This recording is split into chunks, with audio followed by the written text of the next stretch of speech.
More often than not, actually. So we're going to start. Let me first say to all those who didn't make Saturday's field trip. So we Zoomed the museum, which turned out to be not that great for our class. But then the recording for the stuff we saw at school didn't come out. I don't know where it went. So we're just going to sort of push Saturday's recording aside. So if any of you like Mike and others have been looking for that recording or want to, don't worry about it. So the stuff at school we saw, which if you missed Saturday because of something, but you're in Santa Barbara or you go to school, we saw the pergola by the math on West Campus by the math lab. It's got vines on it. So it was another example of a pergola. And one of our construction classes built it.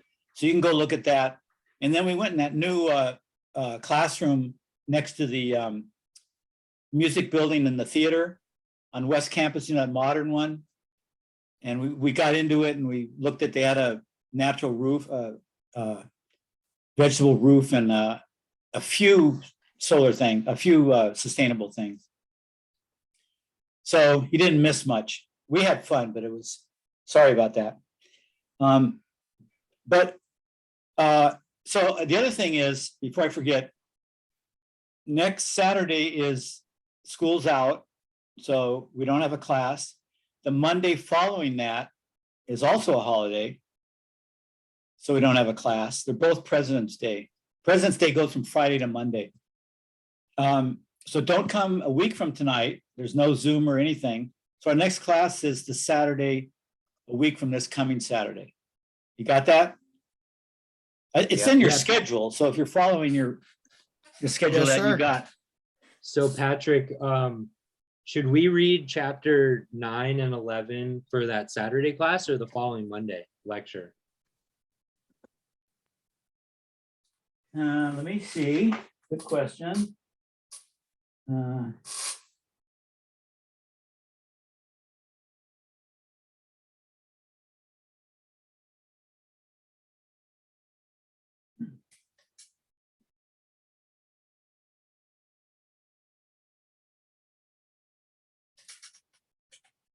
I don't know yet.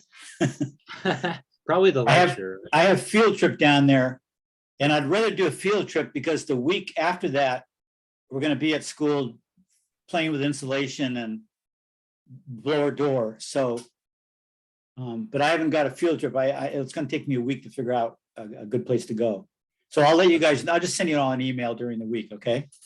Got it. Good question. I mean, you can start reading it because it's 3 chapters. If your time's limited, space it out over that time. Well, it's just chapter 9 and 11, right? Is what you have scheduled for us to read. It's on 2, 9, and 11. Oh yeah. Okay, back to field trips. So we were talking before everybody got here about some places that are far away from campus and would take us anywhere from 2 hours to 4 hours to get to and to come back and then time there. So it'd be like a whole day. So how many of you have Saturdays where you can give up the whole day to a field trip? Anybody? We have Jim's class in the morning on Saturdays. Yeah. Well, we could commandeer Jim's class. Yeah, aside from Jim's class, I don't have anything. Don't have anything other than gym class. Yeah, I'm free. Alec, do you have Jim's class, or you might work on Saturday, right? I have Jim's class on Saturday, so yeah, you're gonna have to go toe to toe with Jim. For do you have a schedule? Do you know what you're doing that? Do you know you're doing that Saturday? No, we don't know when it is. So, okay. Well, I can talk to Jim. But there's 3 places that I every year I long to go to take the classes to. One is in Ojai, which isn't too far. That's like an hour. That's actually doable in our afternoon time if we can go a little late.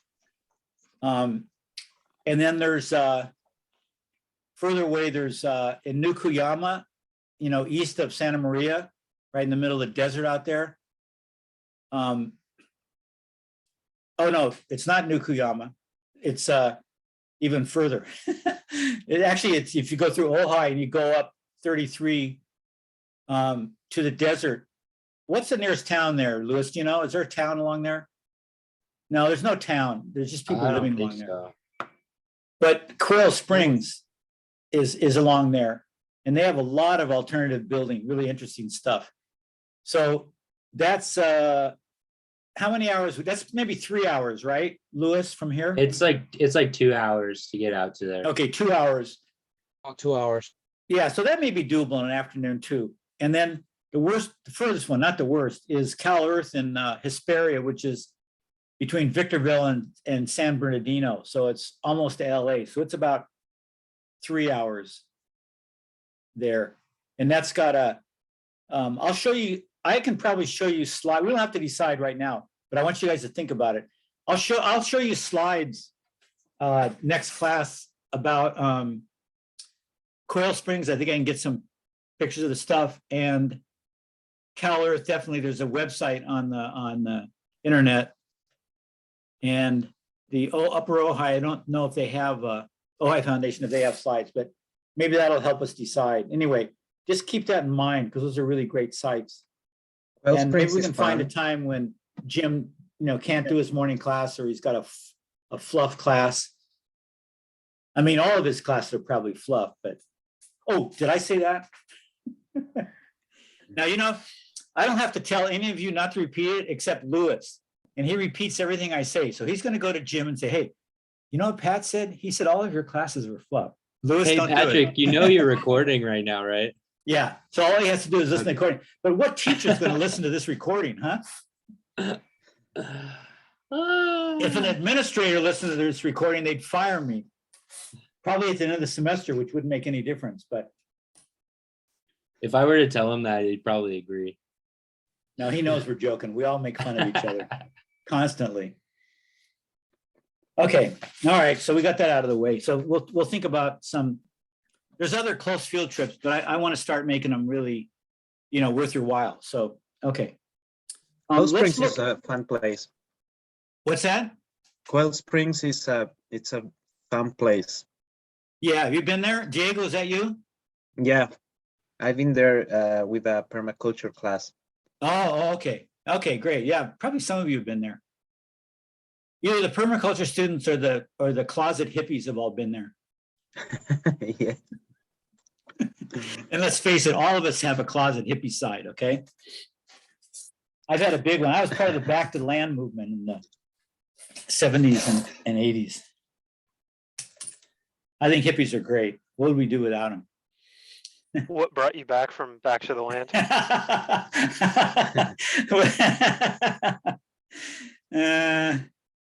It's a good question. That's a good question.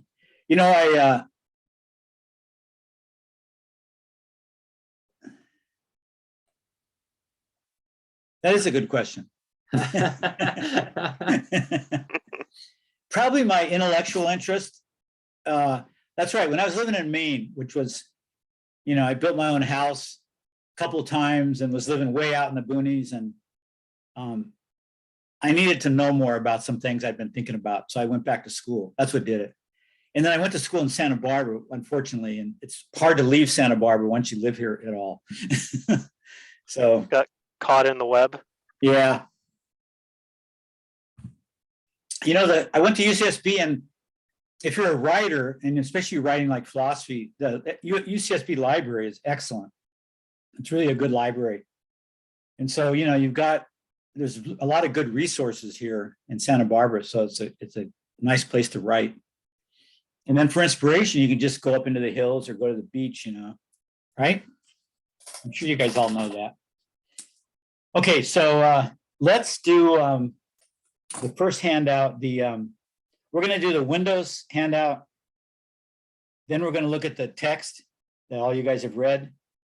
And then if we have time,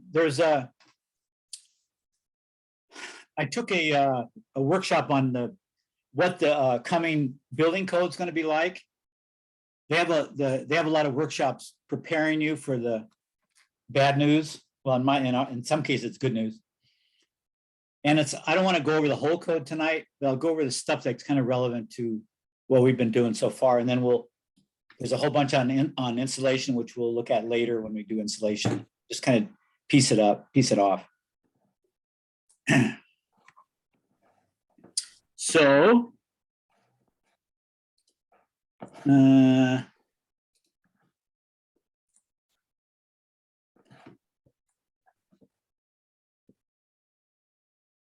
is this recording, isn't it? Yeah.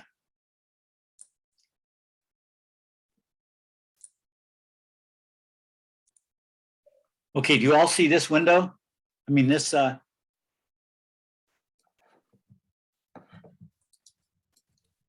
Yes. Yeah, it's showing. Yep. Okay, Yes, yes. so this is what you got on the email. So, there's a lot of information with Windows, and I tried to get it in the best order I could, but when something's got a lot of aspects to it, it's kind of hard. So it's going to come at you from different directions. Okay.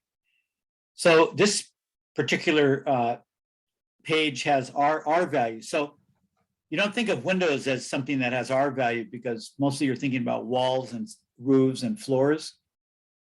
But your walls are penetrated by windows, sometimes a lot of window.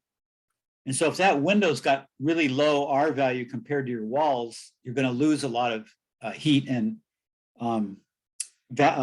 money from heating that heat in your house. So there's been a revolution in Windows. We can say that for sure in the last 50 years. They've gone from single piece of glass. We call it single pane, P-A-N-E. And those were like 0.9. Now a wall's got, well, it keeps going up, but I think it's what, R19 now. We'll find out next time we do insulation, our next unit. That's R19. This is not even 1 yet. So this is quite low, right? So if you have a lot of single pane glass, it's almost like having holes in your wall. Standard insulated glass, this next category is double pane. So it just doubles the amount. So already you're getting up there, and they figured that out. They said, well, yeah, okay, 2 panes will be better than 1. Then they started messing with the putting coatings on the windows, and they got them up to, with low E glass, they got them up to 3.3 insulation value, 3.8, and then triple glazed. They've said, well, 3 is probably better than 2. The only reason they didn't go to 3 right away is because it costs a lot of money to start putting extra panes in a window. But when they started realizing that up in the cold places like Montana and Idaho, if you don't have triple glaze, you'll lose so much heat that you'll save totally the money, even though it costs you a lot of money to put those windows in. Over just a little time, you'll save a lot of energy, and because they're up to 8.3, that's almost half of the wall. So you can see how that's, and they keep going up. So it's really great, this revolution in Windows. Here's some terms connected to Windows. Glass assembly, you don't need to know. Sash is the frame that fixes the window that's around the window. That's the sash. So the glass is attached to the sash, and the sash often moves. Yeah, not always are glasses fixed, windows fixed. In places where the weather is not, well, even in places where it's not, it's usually nice one time a year. People like to open their windows. So most frames have a movable sash. The frame itself is what's around the sash and the glass. That's just the finished wooden frame. Well, it doesn't have to be wood. It could be vinyl or fiberglass, but that's the frame's a part of it. And the rough opening is the framing opening that you're going to put the window into. So it's got to be a little bit bigger than the window for the window to fit. And we'll talk about how you find out what those rough openings are when you're framing up windows with walls in them in the framing part of construction. Everybody good with that? Yep. Yeah. Yeah. Okay, so you should read all this stuff on your own. I'm just going to go over the the stuff that stands out. So follow my cursor on these pages. So there's a National Fenestration Rating Council. Remember I used that word fenestration the other day? And, it's a fancy word. It's from Latin. And they could break it down to the word window, but they don't. And in fact, it covers windows and doors, which is kind of funny because the root of fenestration is the same root in French for window, fenêtre, and also Spanish, which is what, ventana. Can you see the resemblance there? Those languages come from Latin, so, but once they got the word, the bureaucracy sticks with it. So the NFRC is a rating council to protect the consumer by making window manufacturers establish the qualities of the windows so the consumer knows what they're getting. And this is, I think this is a valuable thing for government to do because, people would manufacture all kinds of crappy stuff and you wouldn't be aware of it and you'd get ripped off a lot. So this is a sticker that all windows have to have. If you're having a building with windows inspected, the inspectors will expect and demand that you show them the windows. So windows from normal manufacturers come with these stickers posted to them. And so you just don't take them off until the inspector comes. And then when he's gone, you can take them off and clean the windows and go on.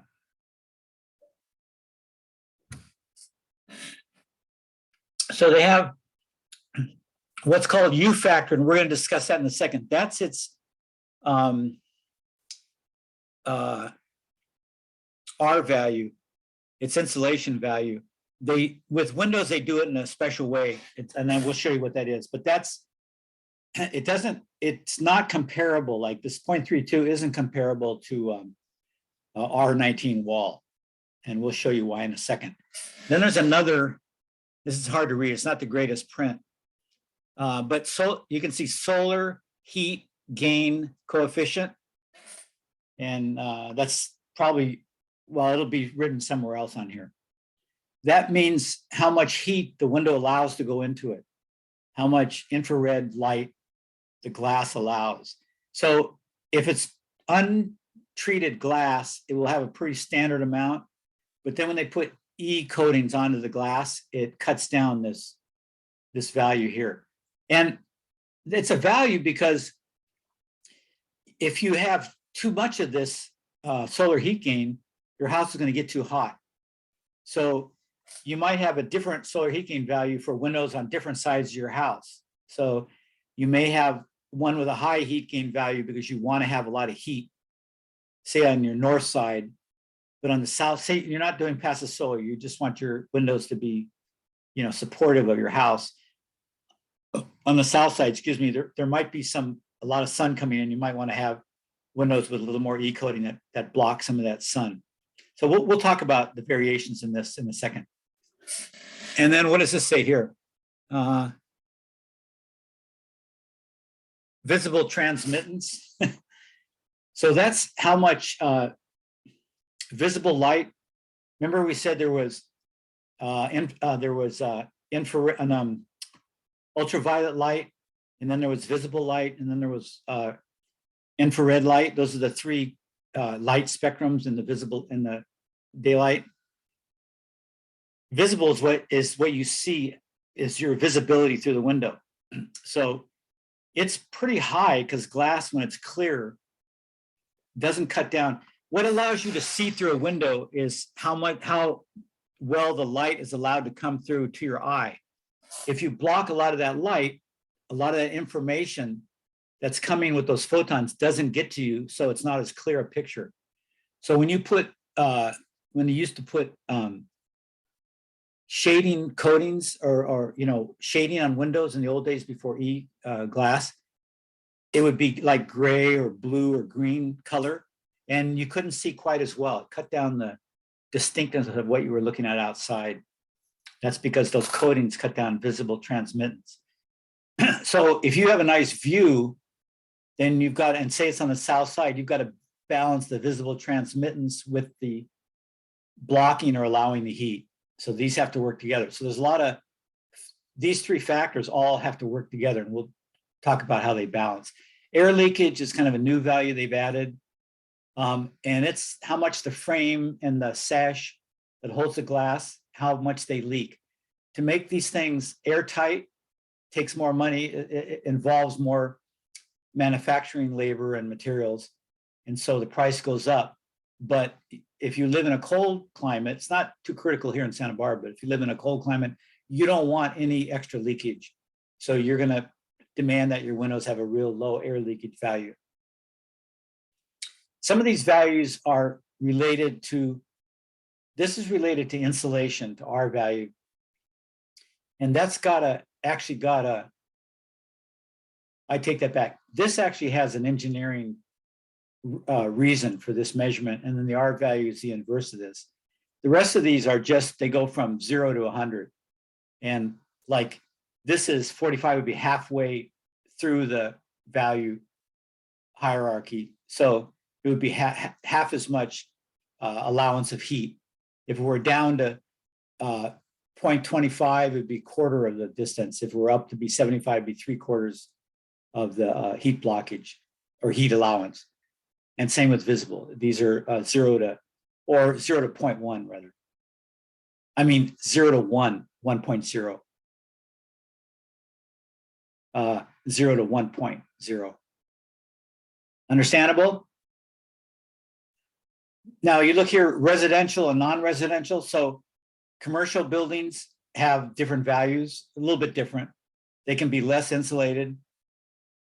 Why do you suppose non-residential can be, no, actually this is more insulated.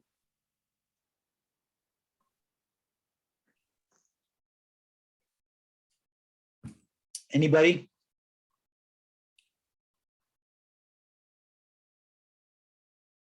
Think about a McDonald's as a non-residential building. There's a lot of Sorry. cooking. There's a lot of cooking. There's humans coming in and out, Right. humans with a lot of body heat, crowded. So they've got to regulate their heat with air conditioning anyway, right? So they just want to make sure the windows are pretty insulated. So because no one's going to go open and close the windows in a commercial building, that's just not feasible. In your home, it makes sense, but they figure no one's going to fool with the windows directly, so they want to make sure they have pretty good values to begin with. This isn't the requirement. This is a model. This is just a window they took. So this doesn't mean that that's required in non-residential. This particular window that they took the sticker from, I don't know if they made it up or they took it. If it was a non-residential structure that this was going into, this would be the values it would have. So we'll look at what the code requires in terms of these values in a little bit. Thermal transmittance. Okay, so what is R and R value in insulation mean? Does anybody know that? We're going to study insulation next unit, but some of you old timers, you surely know what R stands for. Thermal resistance. Yeah, resistance, R for resistance. So insulation tells you how much your thermal material is blocking heat. Transmittance, when you transmit something, you push it through. So U factor is the opposite. It's how much heat is allowed through. You can see they're related, right? And in fact, they're reciprocal of each other. So if your U value is 1 over your R value, you see down here at the bottom, we have a separate page you can look at simpler in a second. And then R value would be 1 over U. So if R value, we want our value to go up, we want the most resistance to thermal leaking. But since windows are reciprocal, that means we want it to go down. So 31 would be better insulated window than a 32. So keep that in mind.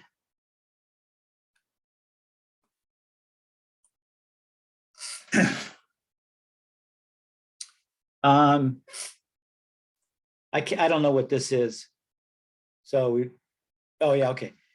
So this is a wavelength chart, and here's ultraviolet, here's visible light, and here's infrared. And it just tells the different kinds of glass. If you have no clear glass, no tinting, there's a lot of ultraviolet allowed in, transmitted, right? That's one of the reasons you have E-glass, low emissivity glass, is because you want to stop the ultraviolet. So tinted bronze, the old kinds of tints we used to have, and then low E is sort of in the middle here. So low E, this tells you what wavelength of particles these various window treatments transmit. So if you have a tinted bronze or reflective bronze coat on your window, it's going to cut way down on the transmittance of visible light here. So it's lower, right? Because anytime you have some kind of tint on your window, you're not going to see as well. So it's going to cut down visible light. It's also going to cut down heat, which is good, which is what you want. And that's why they used to have that. It was mostly to cut down heat. And then low E allows more of the visible light in. It's almost a clear glass, see up here, but it cuts down on the solar heat, and also cuts down on the dotted one, also cuts down on the infrared too, right in here. I mean, the ultraviolet right in here. So that's kind of abstract. It's kind of hard to see, but it kind of compares clear glass, low E, and what we used to call tinted glass, and how they can cut down the how they affect transmittance. God, it's hard to talk about this stuff. Okay, here's some definitions, and I think they're in another place too, but solar heat coefficient, the ratio of solar heat passing through the glass to solar heat falling on a glass at 90-degree angle. So the ratio of solar heat, so that means it's the solar heat to the so it's the ratio of how much glass goes through. So if it's 1.0 or 0.99, that means almost all of the glass. The ratio is almost all of the glass goes through. All of the heat goes through. It's never that high. Shading coefficient, that's another, that wasn't on that sticker, I don't believe. Do you see a shading coefficient? No. So some have that, some don't. Here's down at the bottom here is visible transmittance. Measures how much visible light is emitted by the window glass. One visible transmittance is important because one of the window's main functions is to emit visible light, or same thing, allow you to see better. You need light to see. You need visible light to see. The more visible light, which means the more photons that are not reflected, the clearer what you're seeing is. Reflective coatings and tints, some of which cut visible transmittance to 30%. Now, if you live in Montana and you've got triple pane and you've got a lot of low E, you may, even cutting down 30%, if you're looking at a beautiful mountain, snowy mountain scene with trees, it's going to look beautiful anyway. And if you have a view that's just too great to curtail, you could put less or no low E on that side, still maintaining triple pane, and have some way to keep the heat from coming in during the hot time, curtain. So you can filter it by the curtain and allow you to have that view, a better view most of the time. Okay, air leakage. So this is kind of hard to see too. So here's two panes of glass, this picture. And some of this is the back of an arrow. This is the main arrow of light coming through, okay? On this side, it just looks like a rectangle, but it's actually part of this light coming through. It says incidental solar or insolation, which insolation, which some of you guys are learning. Some of that's reflected by the glass, just period, even non-tinted glass. There's actually a convection current that sticks to surfaces on the outside. Skiers use that. Your coats and even your face in cold weather has a little bit of convection on your skin that allows a little bit of warmth. Any of you skiers may know about that. And then there might be radiation from outdoor objects. This is not light from the sun, although that's radiation too. But it may be reflected, or you may have something outside that's radiating, and that goes through the glass also. Radiation will just go, nothing much stop. Well, glass doesn't stop it, so it radiates all the way through the glass and goes into the house. It's not heat yet. When it hits something, it'll create heat. When it hits the wall, it'll create a little bit of heat there. Yeah. Some of the radiation is absorbed by the glass. Some is reflected by the glass. Some is actually absorbed by the glass. So the long and short of this picture is that the way light enters a window is a double pane window is complicated. You just got to know that.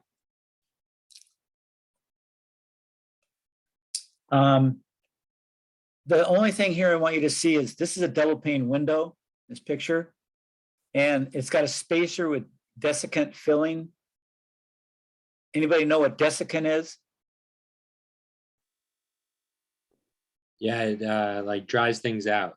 Yeah, it absorbs water, right? You know, those little things that are in camera boxes or anything that you want to keep dry, you get those little desiccant pouches. So that's to make sure no water gets into the window.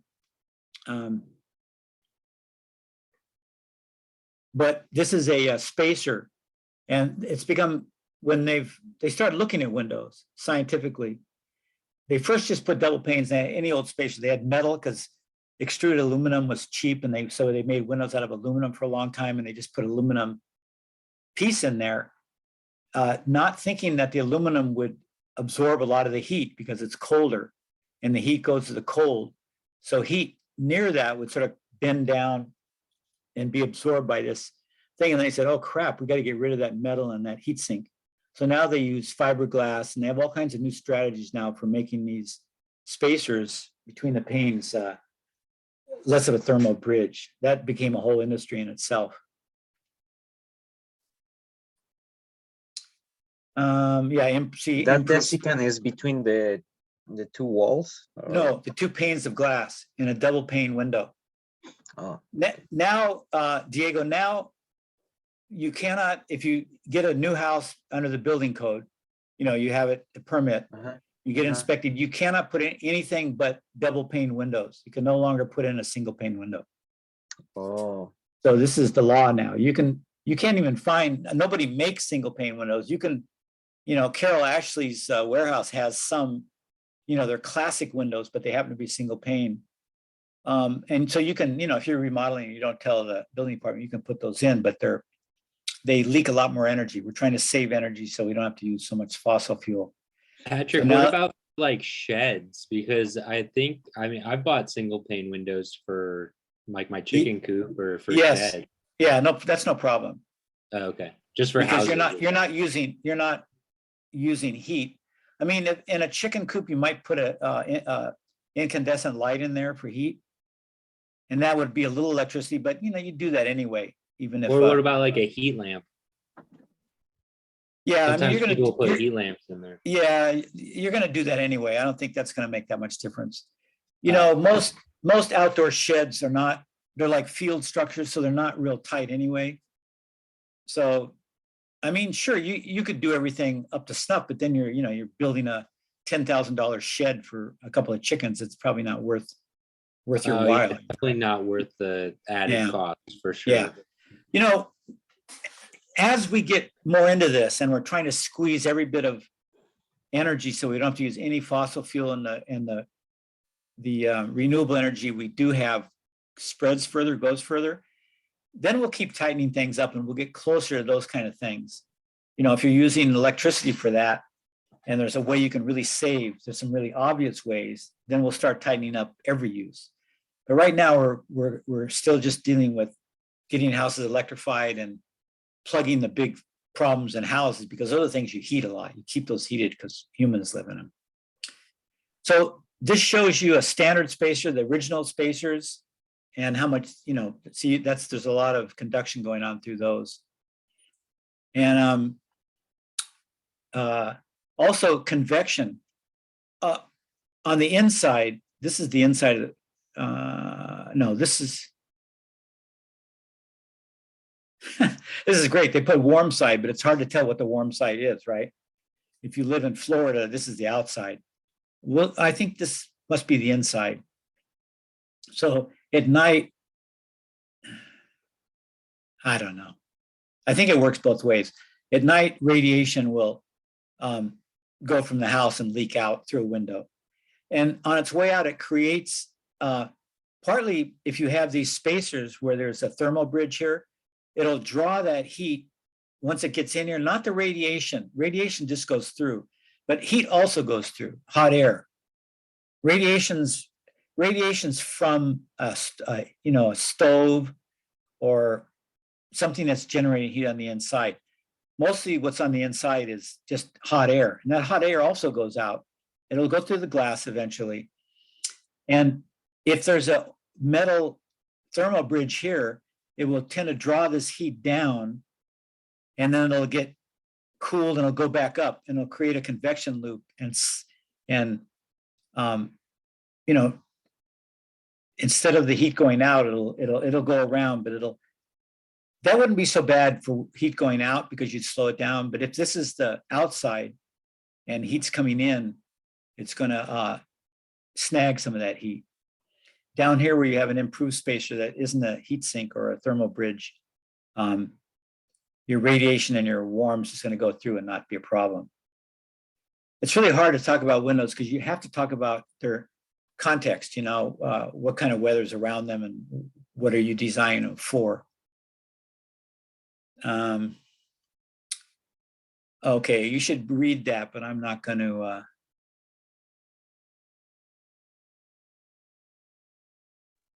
Hey, Patrick, is this the same that you used for last semester with green building, or is this different?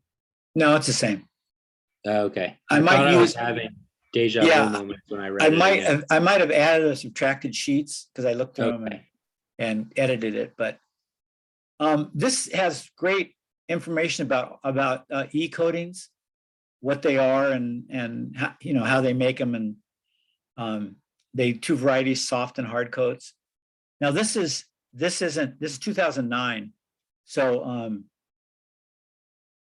don't even know what this is from, but so that may have changed too, some of it.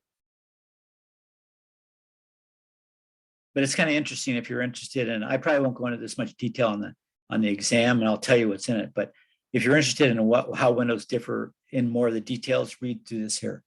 Okay. It also talks about when they fill that space between the panes with gas, which is another way of adding to the R value or the E value.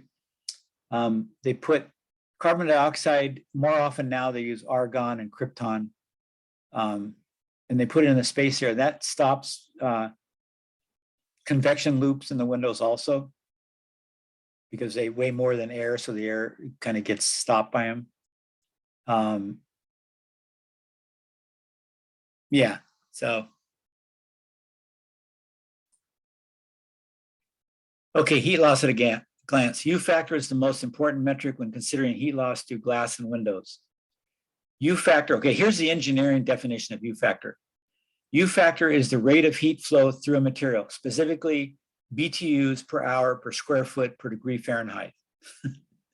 So this is a engineering measurement of the amount of heat that goes through. And so they call, they just call 1 hour square foot at a certain degree Fahrenheit. They'll call that a one or a 0.5 U value. They'll just establish a rate, and then everything comes off of that rate. And then R value also comes off of that. So if you wonder where they get the numbers for R value, it comes from this initial engineering base rate. Now, they used to talk about the U value being different from the center of the glass as opposed to the edge of the glass. And that's true, but they haven't been focusing on that lately. So I'll just bring it to your attention, but we don't need to know much about it. Okay.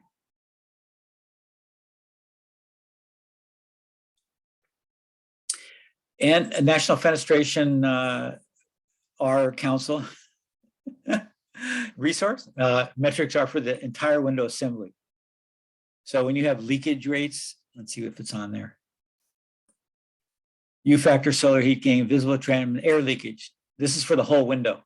So it could be the leakage from the pane to the sash, and it could be from the way the sash fits into the frame. They've been working on those. You can buy various quality windows, and the higher the quality, the obviously more expensive, but they air leakage especially they deal with. So they're really incredible windows.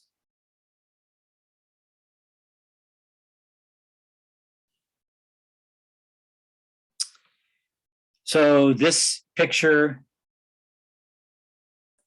again, you know that solar radiation has ultraviolet, visible, and infrared, and these are the percentage. Not much of it is ultraviolet, but unfortunately that little bit can do a lot of damage. Visible is about half of the light that goes through, and infrared's with the other half.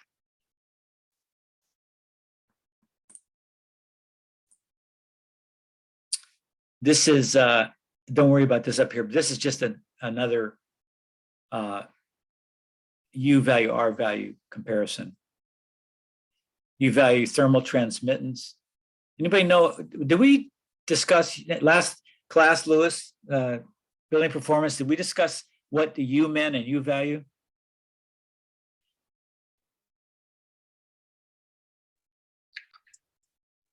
I believe so. And what and what did we come up with?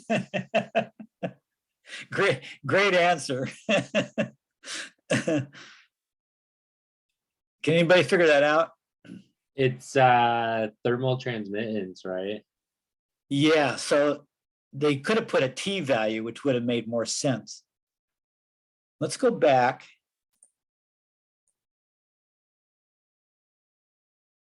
So British thermal unit, you know, could be for unit, but that's kind of a lame way to, per hour, per square foot, per degree Fahrenheit. So U is the symbol for internal energy. Where'd you look that up? It's That's just from physics. That's, yeah, dictionary.com. God, you did that in that little space? Jeez, you Yeah, deserve Google search is fast. It takes about 0.57 seconds. I know, to do a search. you deserve an award for that. So what Lewis, is you it? should have just claimed that one. Yeah. Oh really. yeah, I knew it from last class. Yeah, we Yeah. totally talked about I've that. known it all my life. I came out of the womb knowing that. So Yeah, so what's- you guys so what don't is it know that? again? What's wrong with you? so what is what is that again? I've already forgotten it. So U is the symbol for internal energy. Okay, so that's an engineering term, right? So that's great. Internal energy. Okay. So that isn't. So how does that relate to this? That's how much internal energy in the light, no, in the heat goes through. Yeah. Okay.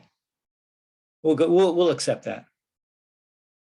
Let me write that down. So next year, if I'm ever doing this, I won't be embarrassed by it.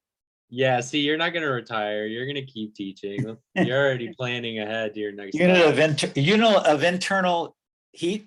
No, energy. Energy. Okay, there we go.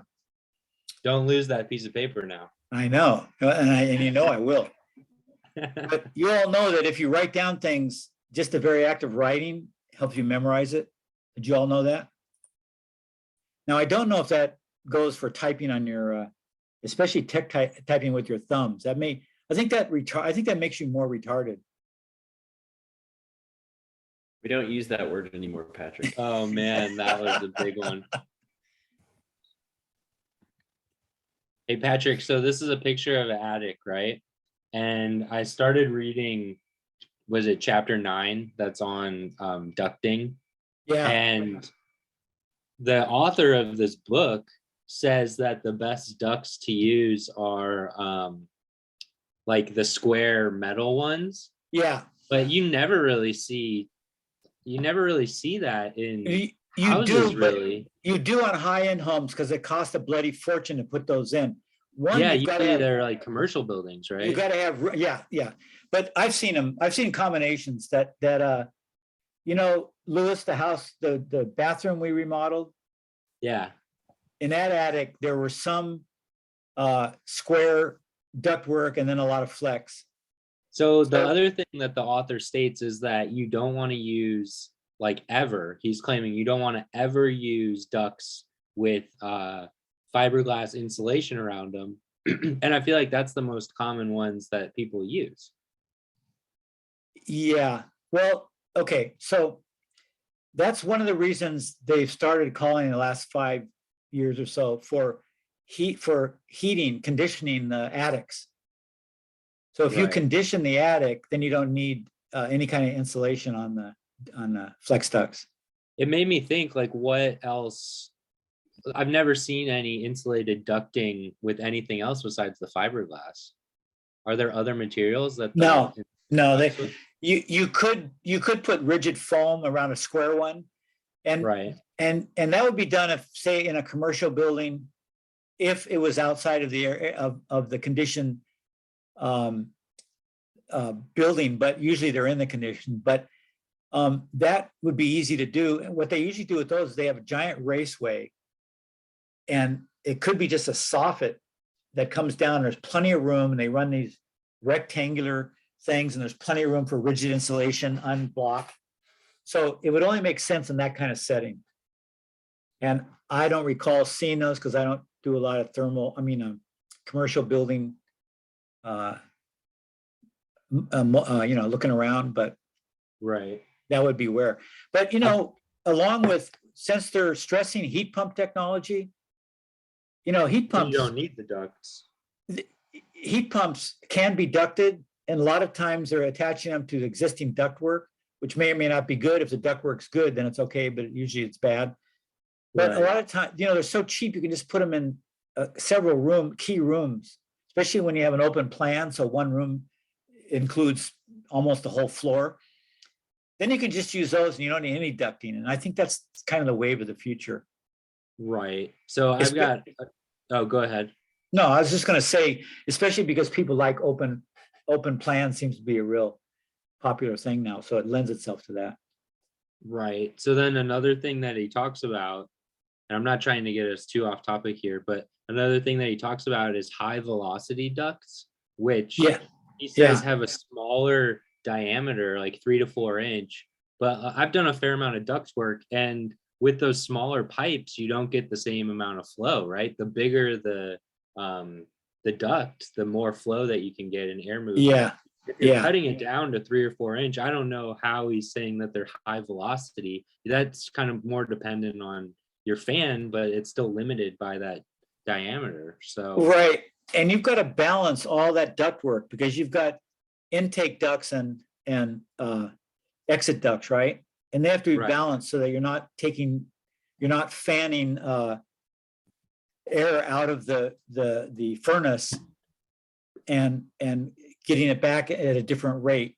So, you can use anything as long as you balance it. So you're right. I mean, that's the main thing, is to balance it. And that's, HVAC people that know what they're doing can easily do that because they have all the engineering and these books they have, these resource books. Well, But- there's a physical reason why those are high velocity, like cutting down the area. Yeah. It's because if you look in chat, I posted the equation. There's a correspondence between area and velocity when it comes to fluid flow. Yeah, So you basically can compare two areas, and you just multiply area 1 times velocity 1, and that's equal to area 2 times velocity 2. So Yeah. cutting down the area directly increases the velocity. It right. doesn't mean that you get more throughput, it just means that it's faster. Yeah. So it still has to be balanced, right? Yeah, exactly. The Yeah. quantity stays the same. It's just how it's Right. proportioned. Right. Okay, yeah, so you're still gonna max out, Yeah. Yeah, your throughput's the same. right? Okay. So that's an okay question, Louis. It's not too, I mean, it's nowhere near off the topic as I get, but no, it's actually pretty relevant. So I put this in for people who want, this is more apropos to the insulation unit, but because it involves U value, I thought I'd throw it in here. So when you have a wall, just a normal building wall, outside wall, and you want to find the R value per square foot, and say it's all wall, say it's what do you call those things? SIP panels. So there aren't even any studs. So a square foot of that is whatever the foam is. So you can add additively the R values of the members of the wall. So you can add the two plywood or engineered lumber on the outside and inside, and then the foam, and that total will give you the total R value. If you have windows in the wall, you can't do that, because you can't just take the window R value, multiply it by the square foot of the window, and then add it to the rest of the wall square foot by its R value. That won't work. What you have to do is you have to convert all of the R value to U value. And you just put 1 over the R value, and then you can, that's what this is. And then you can add it, and then you can go, and then you can translate it at the end back to R value. And that'll tell you what your whole wall, no matter what the composition is. So this is the formula and the explanation of that, in case you're interested. And I know everybody's got to be interested in it.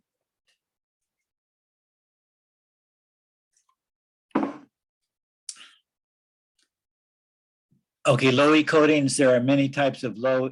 E stands for emissivity, coatings that produce very different effects. So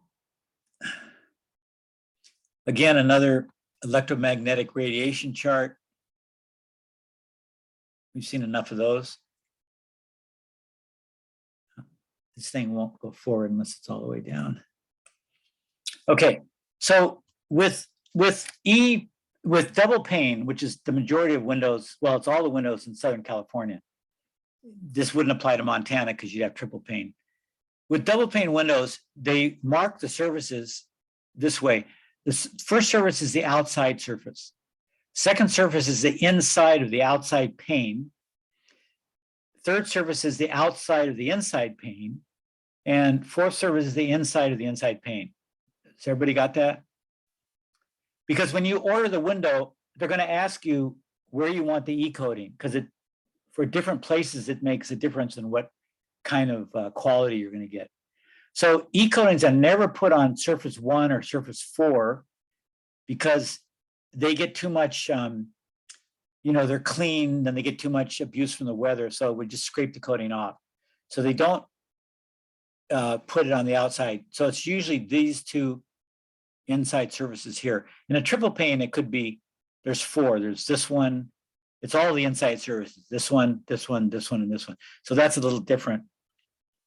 But when you specify, I want an E coating of a certain kind on surface 2 for this window, and for this window, I want one for surface 3. Now, the difference is on why you would put them on either one. I'm not sure it explains it somewhere, but I know part of it is that when you want E coating does 2 things. It blocks sunlight. It blocks heat infrared light, right? And UV light. So it does that. So that's what most people want on the outside. they live in a hot area, they want some e-coating on this closest to the outside surface. If you're using your windows for passive solar heat, like we talked about last week, then you want the heat to come into the house. So you're either going to put no coating on, or you're going to put the coating over on this surface, because it allows the heat to get into the window, heat up this area here, and then you're going to get more heat transferring to the house. But this coating here is going to keep the top of the heat, which is going to overheat your house, and the UV. So you have to see what you want these windows to do before you know where to put the various coatings. Okay, this picture down here, this shows you when you have different multiple panes, how much of the visible glass is cut down. So when you have a single pane, you get 88% of the lights transmitted. When you have a double pane, you get 78. That's still not bad. Triple pane is only 70. That's still not bad. And these are the U factors. This is about a 1R value, not much. Remember, it's 0.9. If you put 1 over 0.04, you get 0.9. This is about 1 over this is 2. This is a 2 R value, and this is a 3R value, R3. That's before you put any coatings in or anything else. So that's just comparing them that way.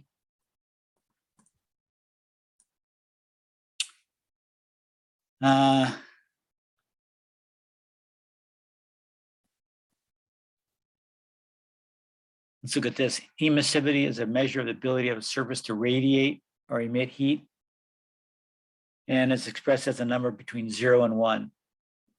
Low E, or low emissivity, means the surface has a greatly reduced ability to radiate heat. So the higher, this is put kind of funny, but the higher the low E coating means that it'll radiate less heat.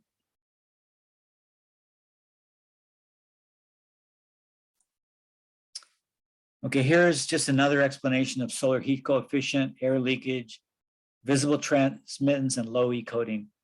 Here's a little blurb on argon and krypton gas that are sometimes sealed between the panes. There's problems with these because, you know, gas is affected by gravity. And sometimes when you take these windows up to higher elevations, they can break the seals of and leak. So you got to be careful about these, and make sure that they're designed for wherever you're going to live. Okay, this is a thing. I don't know how much we want to talk about it. This is just about. It has nothing to do with the efficiency of windows. This has to do with the safety of windows and what the code says. And do y'all know what egress means? Yes. It means exit, getting out. So there's a lot of egress laws in the code because they're worried about people getting out in case of a fire.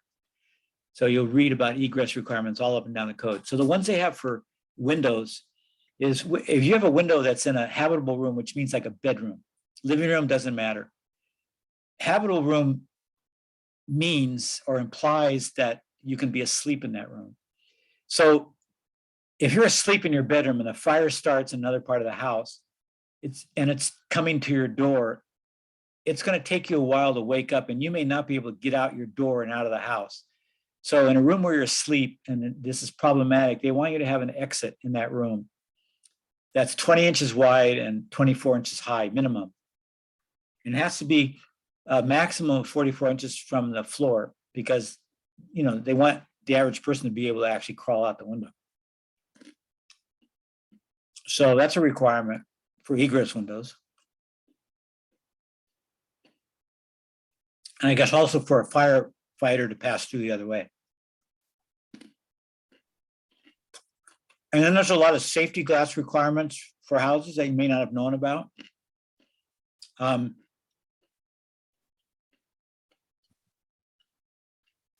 This describes what safety glass has. It could have plastic inner layers, or it can be tempered with just tempered glass. So tempered glass is a form of safety glass, I think. But one of these two, some kind of safety glass, has to be, if a window's within a foot of the door, it has to be safety glass. You might have any kind of window. Why is that? Anybody?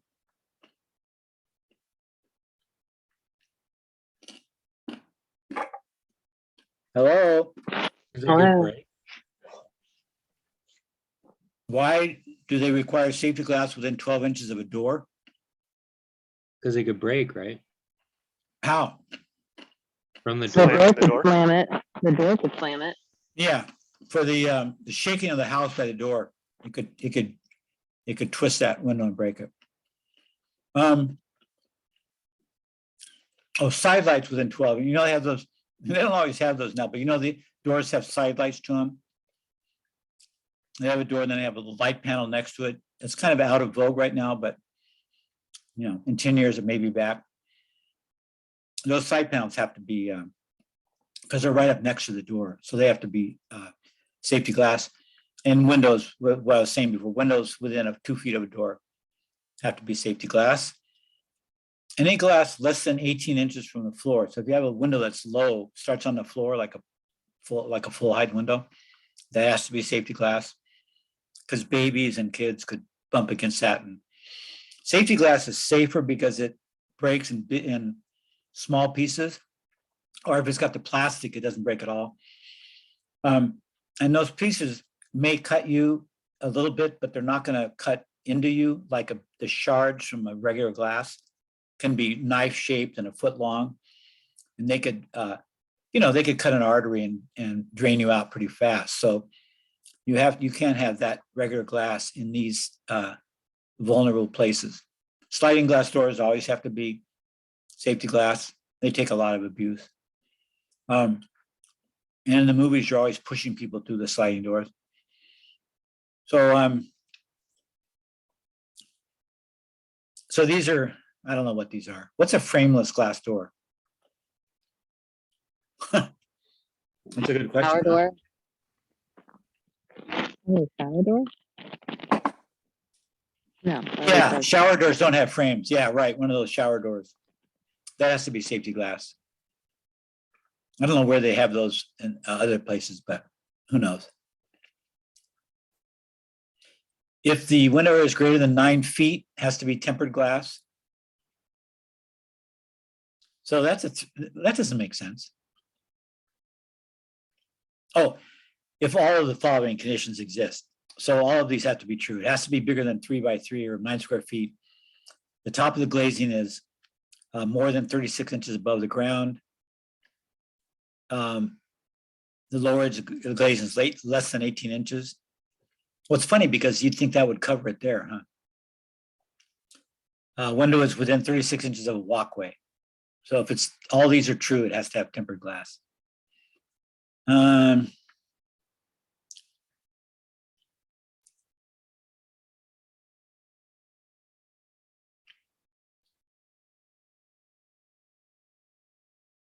Okay. Okay.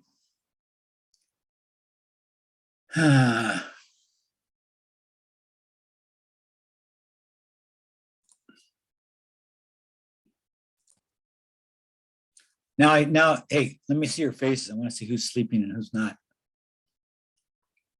No, Alex really skilled. He's got this ability to sit there with his eyes open and look like he's paying attention, but really he's going over his homework for another class or he's planning the next day at work.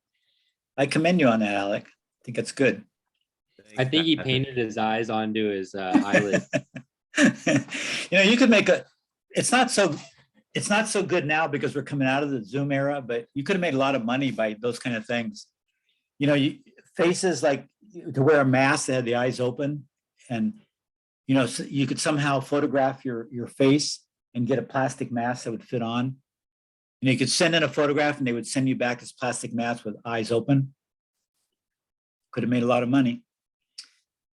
Okay, So do you want a little break? We're gonna go through the text next. What do you think? Yeah, that Yeah, sounds maybe good. it's like a short Sure break. thing. 10 minutes? Yeah, that sounds perfect. Yeah. Okay, so it is now, so 25 after? Okay. Okay, and then we'll go Cool. through the book. Make sure you have your books. Make sure you've read the chapters between now and 10 minutes. Speed read. Yeah. All right, I'll see you in a little bit. 10 minutes.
Okay.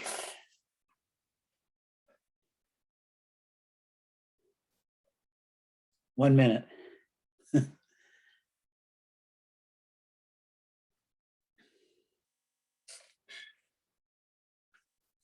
Uh, So is Miguel Barbosa here?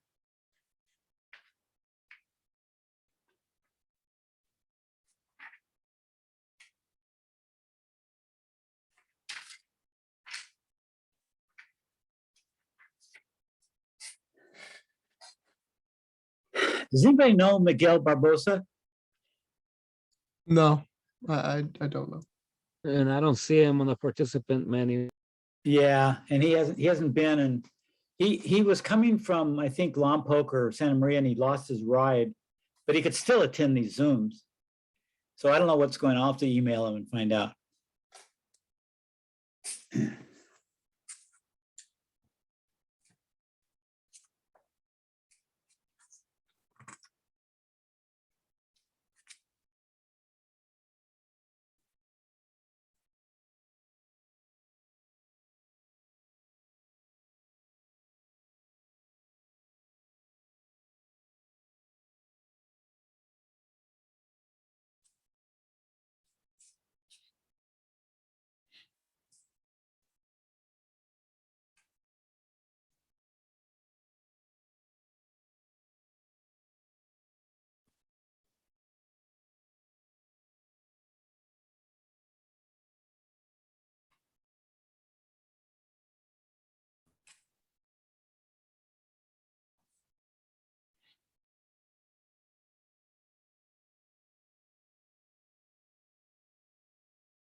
Okay, let's start up again.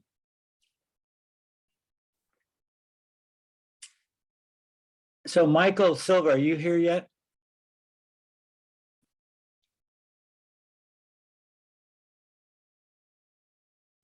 Yes, I am. I've been here. Okay, So I was thinking over break about the filming, Mm-hmm. and one of the problems we had this weekend was we had we took the school laptop and camera for the Zoom, Mm-hmm. and then we had trouble with the Wi-Fi at the museum, and then so I think what we'll do is some of our meetings will be at school, and those we can use that camera because it's, you know, a setup. You don't have to haul it around. So those will be live. And when we go on a trip away from school, I think I'll go back to the video cameras, All right. which are kind of a pain in the ass, but they don't need Wi-Fi. And so that won't be live. So I'll just post those as a record. Okay, for sure. Thank you. I appreciate it. And then I Yeah. forgot I was gonna call you today. I had a little bit of a crazy day, but I was gonna call you today, but my vaccine card got approved and everything. So I think I'm dropped from your class right now. I gotta re-register with that ad code. I think they dropped me again, but anyways, I have my Yeah. card updated and everything. So I'm gonna, after this tonight, I'm gonna re-add to your class. So I should Okay. be all legit. I appreciate all the help. Thank you. Oh, yeah. Yeah, sure. No problem. Yeah, my dean even gave me help with you, which is great. Yeah, no, I started talking to her too, and yeah, it was I never thought I was gonna have to talk to the dean, but it ended up being He's- good. So Was Yeah, he's that a good. Yeah, Alan. Huh? Alan? Yeah, Alan Price. Oh, he's great. or no, Yeah. I don't know. I talked to, maybe it wasn't the dean. I thought it was the dean. I talked No, to I some, think you did talk to Alan. okay, maybe I did. I was emailing so You many might have different talked to people. Mike Ganella too, who's our temporary chair of this program. Okay, I was talking to so many different people that I can't even keep track. Yeah, I think you did talk to Alan because he mentioned it.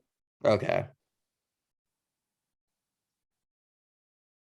Okay, so I was just looking at this window chapter in our book, and we've talked about most of the stuff. So blah, blah, blah, blah, blah, blah. Yeah, go to page 133. Everybody got their books with them, hopefully.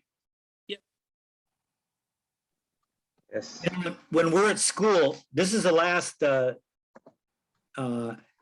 online class we'll have. After the 2 holiday classes, we'll come back on a Saturday and meet. Well, I don't know where, we may go on a field trip, but that next Monday, and from then on, it's all in campus. And I can put the book on the projector there and talk about stuff easier in front of the class. So this will be the last time you have to use your own book. On page 132, the page before, it has another thing about the sticker and the different aspects of window. So if you want to get it out of the book, there's a good picture of it. On 133, there's a picture at the bottom of a wood casement window. Casements are the kind that have a crank, and they either have a double or a single, and they crank up. And those used to be the best windows for air loss, for less air loss, because when you're cranking them, when they hit the frame, you can put weather stripping and kind of crank them right into that. So for years, those were recommended over the double hung, the ones that pull up and down, and side sliding ones. But so in general, especially with the less expensive windows, those still are probably the most insulated, the less leaky. But if you're paying for any kind of more expensive window, they've really improved all of them. So you have double hungs that are pretty damn tight, and transoms and everything. So just a word about that. Patrick, I had a question about casement windows. Yeah. So I know they're touted for their airflow benefits, but could high airflow potentially hurt them at the hinges? It seems like that might put a lot of pressure or a lot of torque exerted on the windows. So I'm not sure I got that. Say it again. So if you have a lot of wind coming at your Okay. casement windows and it hits it on Yes. the outside edge, won't that exert torque around the hinges? No one's ever asked me that question before. When they're open, when they're closed, or anytime, or open. When they're open specifically? Well, I've never heard of anyone having a problem with that. And Mhm. it doesn't mean it doesn't happen, but the wind would have to be pretty strong. Mhm. Um, yeah, I mean, you get winds that are strong enough that they would just rip the window off the hinges too, right? Any window. Makes sense. Okay, got it. Yeah, yeah. So, you know, it goes in stages. The first stage where the wind doesn't get past, say, 30 miles an hour Mhm. or a 50-mile-an-hour gust, they're probably fine. But in high winds, they would be more vulnerable than other windows for sure. Makes sense. Okay, Yeah. cool. It's good to know that it's not a common issue. Yeah, no, it's not. But again, you know, most of my experience is from Southern California. And the other areas in the country where I built haven't been high wind areas, so I don't have a lot of experience with that. On 135, there's a table of U factors for the frame material, which is kind of interesting. So you see that they go from worse to better, the list. So the aluminum are the worst, especially if they have aluminum spacers, so there's no break. The heat can go right through the metal all the way to the outside. So they have a pretty low U factor. I mean, a pretty high U factor. We want to get lower on the U factor. If you put a thermal break, like something besides aluminum to space the things, it cuts it in half, which is good. Then they have wood windows that are just clad. They have aluminum on the outside, and those are much better. It drops down to 0.4, 0.6. And same thing, we have a vinyl clad with wood inside. And then, yeah, the vinyl clad wood is even less, down to 0.3 and 0.05 U value. And then the insulated vinyl and insulated fiberglass have they're way down to 0.2. So 0.2, 1 over 0.2 is 5, right?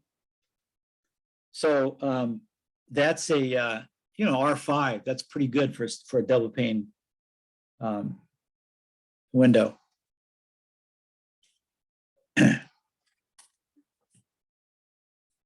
But it doesn't beat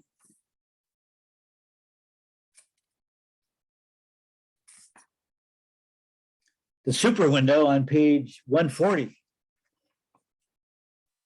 Now, my experience with these is in this book here.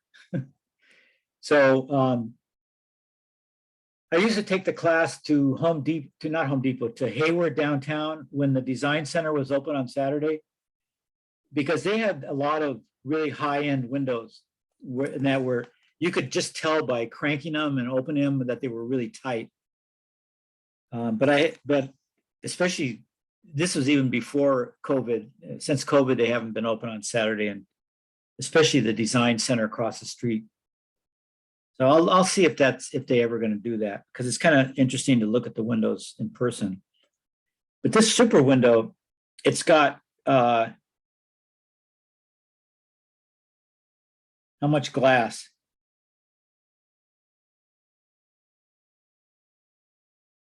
Is that 2 layers of heat mirror film.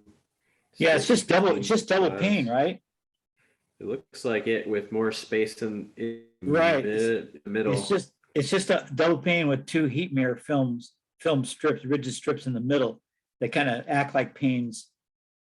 And then it's got krypton gas in it, and the space bars are all insulated and thermal breaks. And look at the R value, 14. That's almost what the wall's supposed to be, right? I mean, walls used to be R15. Now there are 19, I think, but that's like the window being the same as the wall. That's pretty spectacular. And like I say, that window, just to add all that stuff and manufacture, that's going to be very expensive. So it's probably not worth the money in a place like Santa Barbara. But in a place that's really cold, that's probably still a good deal to do that, get those. Why are they filled with krypton gas? What's the purpose of it? The krypton gas keeps in one of our slides that I showed you earlier that you have, right? Uh-huh. Oh, if you look at 139 in your book, it's the page before, you see that benefits of advanced glazing picture? Yes. And see inside the panes, you have these little arrows that are going back and forth inside the pane. Uh-huh. So that's called convection. Those are called convection loops. Mm-hmm. And we're going to actually study about the differences between convection and radiation and conduction in our next unit. But when if there's just air in those, you don't pay for gas, then there's just the air that's in there when the ambient air when they manufacture them. The radiation, the radiation goes straight through, but radiation's just one piece of energy of the heating in your house. So that's going to go through, it's not going to be affected, either the radiation coming in or the radiation going out. But heated air in your house, when that goes to the window, it leaks into the window. You can't keep air out of a window. The heat goes in, or it conducts through it hits the glass and conducts through the glass. It's not radiation, it's warm air. So the warm air hits that glass. It conducts, in other words, it's the warm air has moving molecules, and it makes the molecules in the glass move, so the glass gets warm, and then the glass heats up the air between the panes. When the air gets in there between the panes and it heats, it's got cold air in there. So the hot air rises and the cold air comes down, so it starts making a little current there. And that I'm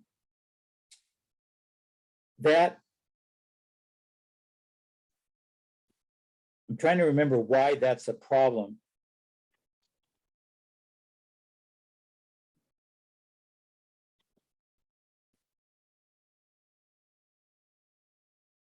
Oh yeah, I know why. That's going to take a lot of the air. It's going to make the air move, and the air is going to hit the bottom spacer and top spacer, right?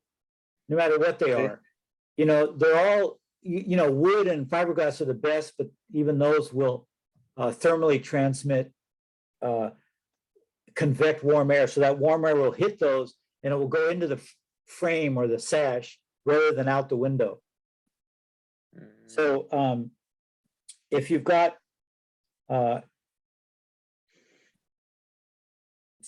trying to compare it to insulation. When there's gaps in your insulation, there's the same kind of convection loops, and it's easier to talk about with the insulation. So we'll just do that, and I'll see if I can get clear on why that is a problem with windows. But when you put gas in there, it doesn't do, the convection loops go away because the gas is heavier than air. So the air coming in doesn't influence the gas as much, so it stays from doing those loops. Okay. That's as good as you're going to get right now, but I'll try to tighten that up by the time we do the insulation. Yeah. Thank you. Sure. On page, well, yeah, page 114, we're going to cover this in the insulation chapter, but on the bottom it shows this guy caulking with spray foam between the window and the rough framing. So you make the rough framing a little bigger because you have to, sometimes the framing is not level and you have to tilt the window to make it level. And if you tilt the window, you have to have room to tilt the window and put a shim in. So you always have to have a little bit of space between the window frame and the rough framing frame. And so there would be a gap there no matter what. And you have to fill that with, we used to stuff fiberglass in there, but that doesn't work. That doesn't do anything because when you stuff something, it compresses and then you need that kind of loose, you know, foamy value, and it just doesn't work. But these spray foams work great. So we're going to cover that in the next unit, but that just got a picture of it there. We may talk about installing a window. I won't do it tonight. I do it in almost all my classes because it's really worthwhile. if you're in construction and you're a framer, you're going to install windows, and it's really nice to know the proper way to do it. I think that's about it for the window. So let's go to lighting and polish that off. And we'll just about be, I don't think we'll do any, well, maybe just a hair on that code. Oh, wait, not insulation. What page is the electrical one on? Oh yeah, here it is. Page, chapter 10, page 197. Everybody turn there. So there's on 199, it starts talking about lighting. It starts talking about compact fluorescence, which we don't use anymore. So that's kind of outdated in the book. Then on the next page, 200, it goes on to light emitting diodes, which is LED lights. And it talks about the advantages. It doesn't talk about the radiation issues, which, Era and some of us talked about at school Saturday. I'll try to find out more about that. It does talk about dimmers and ways you can manage lighting to save energy. When you use dimmers, you can dim lights that you don't need. You don't always need it bright. You can also have sensors, so light goes on when there's movement. So until you're there needing to use the area, it doesn't light up.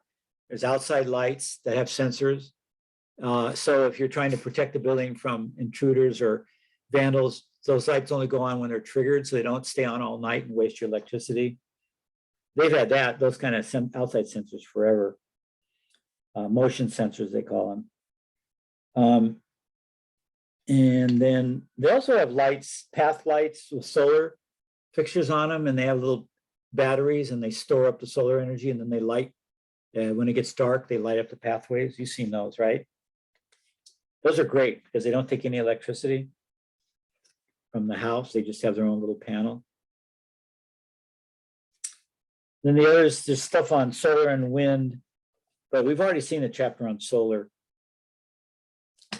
So that's it for that. And then let's just do a couple of minutes on just a few, because we're going to use this code, the preview of the code. We're going to use it in a bunch of units. So I just want to start it for you.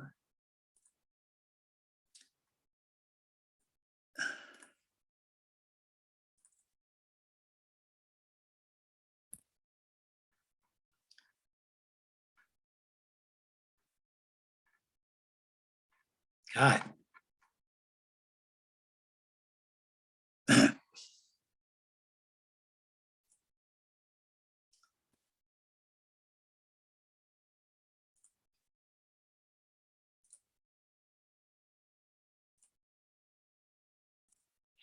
Okay, can everybody see this, what you need to know? Yes, sir. Yeah. So this is the same tri-county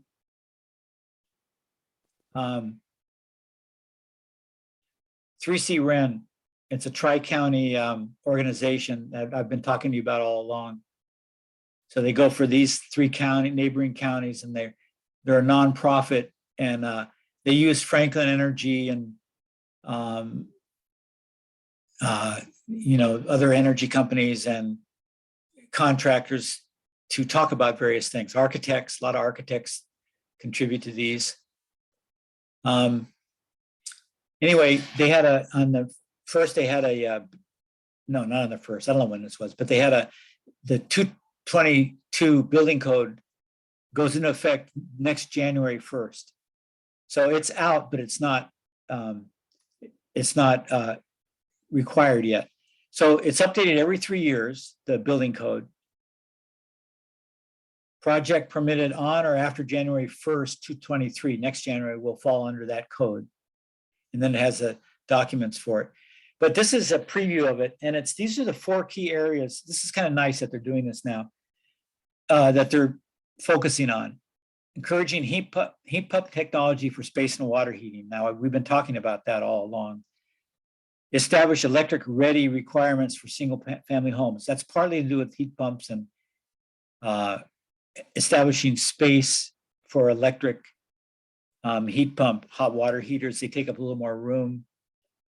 Also, electric ready means having the right voltage. A lot of it's 240 voltage. So you have to make sure you have your lines going to your areas for that. That's Does going that to be. mean, Yes. are they including like electric ready for like EV charging and things like that too, or? I no? don't know yet. We'll see what, when we get to that unit down here. I know it has ranges, dryers, hot water heaters. It's interesting. We saw that YouTube on hot water, and one of their heaters, one of the heat pump heaters only work on 110 voltage, which is really great, right? So they're actually making them so you don't need to wire up. So you can actually put those in a house that's already there and not have to rewire. I put Rewire. I put a you know that those of you came to my house, you know, the range I put in had the electric oven and the magnetic range top. That took 240 current, so I had to have the electrician actually run that there. And you can't just take the existing wires; you have to actually add a special wire to that. And so we had to actually break through my ceiling and thread some wire all the way to the box. So the more they figure out ways to make these appliances only 120, and that's valuable because then everybody with existing houses can get in the act, whereas now the code's talking for new houses, you know, which is easy to plan, but the better we can serve, you know, most of the housing stocks are already here, so the better we can electrify it without it costing homeowners a lot is obviously better. And then they're going to do more on expanding PV system and battery storage standards. And then strengthening ventilation standards. This is interesting too. I'm not sure what's bringing that out, but in the talk we had with Alec and Aaron and some others at school, they're strengthening the standards for healthier indoor air. And I don't know what's pushing that, but maybe more people are wanting houses that have that. We'll see. Why update the code? The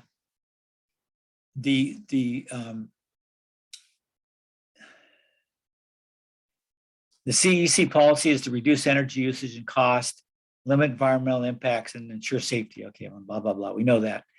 One of the other difference in the code is that they're dividing it up differently this coming time. And here, the old way was to have low-rise residential, which is, you know, most of our houses. And then they had high-rise residential, and non-residential together. So they're just two divisions. Now they've made three. They've made single-family buildings, including townhouses, because they're one building, but they're not multiple families. It's not multiple families in one structure. And then they have multiple family buildings, low and high-rise, and then hotel. These are like commercial buildings. So I think that's better, actually. I never liked this old division. So the single-family changes. They're adding attic system insulation requirements, kitchen range hood airflow rates. They're upping that. That's part of the, you know, making the ventilation better. Electric ready, battery ready.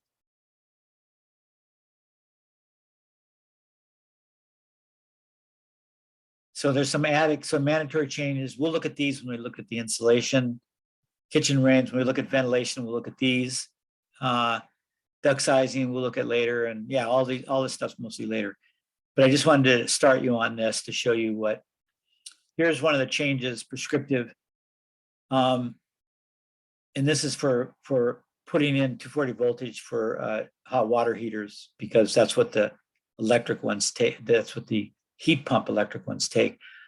I think the old electric ones might take 240 also, but they're going to be pretty obsolete when everybody realizes the heat pump ones are more efficient and cheaper.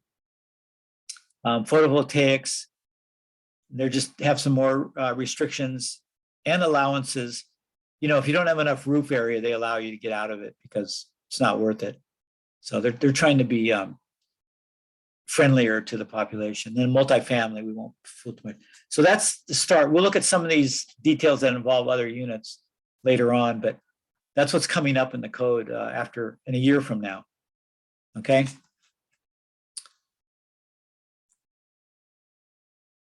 So any questions? Because that's all I have. So any follow-ups on any of that? Hey, did anybody see the Super Bowl game? Yes. Yeah, it was close, Yeah. right? Yeah, great. That was a freaking good game, wasn't it? Very suspenseful. You know, it was just like all the runoff games. I mean, every single game, even the final one, were last minute, maybe even last 30-second victories. Yeah, Unbelievable. it was a really good game. Yeah, I mean, I watched the whole thing. It was like, what, 3 or 4 hours? God. And then the start of LA, I mean, it's so out of control. LA was so happy, and they had that new stadium, and they wanted to tout all that they started the coverage at 9 o'clock that morning. So you could watch Super Bowl prep and coverage from 9 until the game at 3. That's 6 hours before the game even started, and then 4 hours, including the game and the awards at the end. So you could have spent a 10-hour day if you were a real football fanatic. That's a little much, huh? For the human body. Well, if It you're was my sick, first Super Bowl. Yeah, but since Era informed us of the stadium, God, that thing's incredible, isn't it? it's $5 billion building. I know. And That's crazy. you could look at the stats. I mean, the bleachers just kept going. There were like, I think, 4 or 5 layers. And then they had all those VIP. They had little units. They had kitchens and, multiple rooms and stuff to look at the game. And they were perfect views of the game. So your company could rent the whole thing and have a barbecue. And I mean, the opulence was a little over the top. But, Pretty swanky. Yeah, LA's, it's LA, right? The motion picture. But they and everything. say it was 100 feet in the ground. The actual field is. Oh, They had to dig. Because on the outside, I at the end I thought, how could they get all that into that flat building? And I thought it must go down. So they Okay. basically dug in 100 feet down, Yeah, and then the top is like an umbrella. It's not Yeah. attached to the actual stadium. oh wow. And you don't And, even know it's underground, because in a normal stadium, the bleachers block the horizon line anyway, right? Well, they had to keep it low because it's in the LAX air traffic. Yeah. I mean, that's You don't want wild. to pick off any passenger planes for a sports event. But you couldn't even It's tell amazing. unless you, on the outside, you said, how is that going to fit all that? If you just looked from the inside, you couldn't tell. It was just like a normal stadium. Right. No, it was very impressive. But it had a lot of indoor, outdoor environments, and it was great, but good God. And Major. then they had the owner at the end of the game came up and got the award, Mhm. And my wife had never heard of him. And I said, I never did either. So she looked him up, and he's got a personal fortune of billions, maybe 30 billion. So I think he contributed. I don't think he paid for the whole 5.5. But then she No. said, oh yeah, and he's married to the what's the Walmart, the daughter Walton. of the Walmart owner. The Walton. Yeah, the Walton. So he's not hurting for money. No. So Well, it's going to host the Olympics in 2028. yes, I mean, it'll be split between probably, downtown and the Coliseum and yeah. I can't believe we're doing the Olympics. Jeez. People never learn, Aren't humans great? They're willing to And the bankrupt World Cup. They're willing to bankrupt their whole cities for a single week or 2 weeks worth of sporting events. Oh, well. Yeah, those teams, the thing about this year was the quarterbacks on all the teams were excellent. God, what a bunch of quarterbacks. Right. And that's great because the pass plays were beautiful. I mean, the quarterbacks are good and the receivers were good. So you got spectacular catches all the time, every game. That's why people that would draw me back to football. I've kind of taken a long break from it, but it's actually turning out to be a better sport than it has been for a while. All right, enough sports talk. Yeah. Yeah, Now that's on to some- the Olympics. So you think the Russian girls should be allowed to compete? Doping one? Yeah, The hard part is in the Summer Olympics, they had a girl who couldn't compete because she had, I guess, yes. smoked pot. Well, that was ridiculous. That was completely ridiculous, but And because so pot's that, not an enhancing drug in the first place. no, it's actually the opposite. Yeah, that was a bad call. But I heard something today on the way home from an So errand. it's like, what gives if that Well, person is most disqualified? people then- wanted to make it stick because, we have to lay the law down, and if you keep making exceptions, it's worthless. So that was my attitude until I heard this thing. And they said that she was a minor, and they also don't hold minors to the same, they never have, and they've been letting off minors, so it would be inconsistent in that direction. So I thought, oh my God, this thing's so complex. So now I'm fine with whatever they do.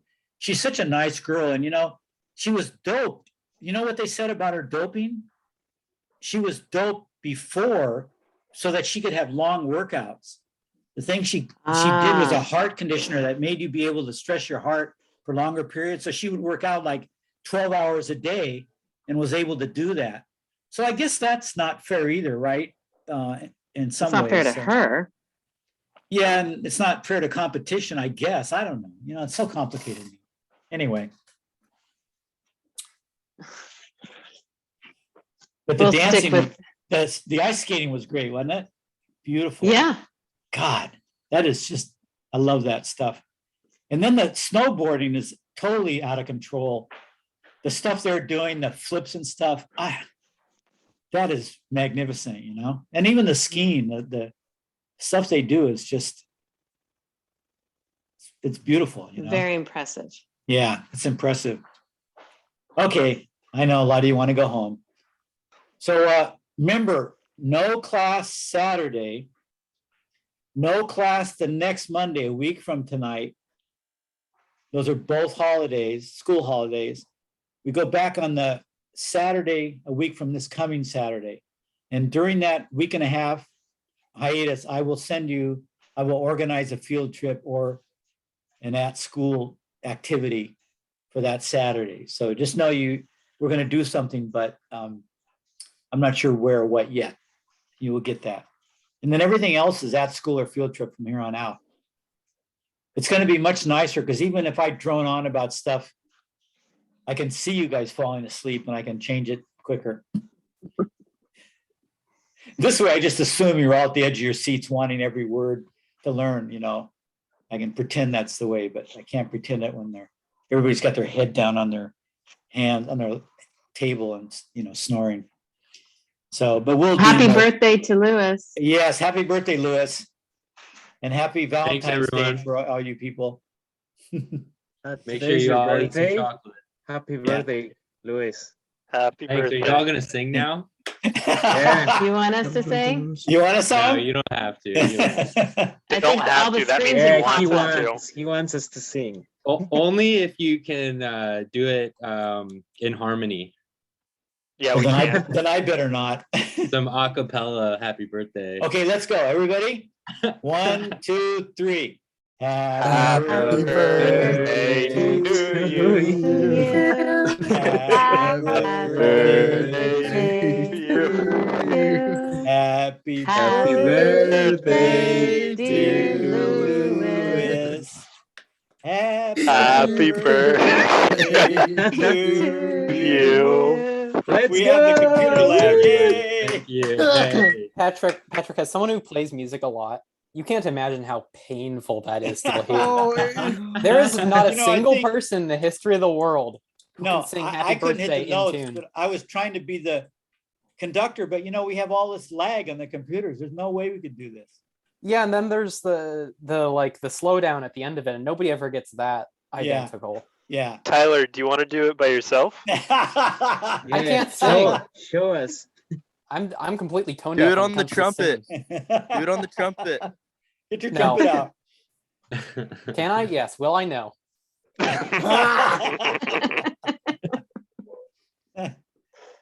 All right. right. Yeah. Okay, let's Thanks, do it, you everyone. guys. That was great. Thanks. That was Bye, fun. guys. Thank you, Yeah, happy Patrick. birthday again. Bye-bye. We'll see you. Bye, everybody. Bye. Bye, Thanks, guys. See you Patrick. later. That's funny.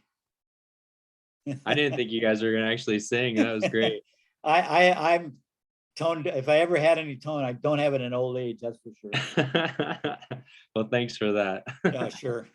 We tried. So Was that you, Tyler that said he was unmusical? He's a musical guy? yeah, he's musical. He's supposedly really, really good at trumpet. Oh, okay. I love trumpet. I wish he'd played. Maybe we'll Yeah. get him to play. Maybe we'll get him to bring it to school and play. That would be awesome. Yeah.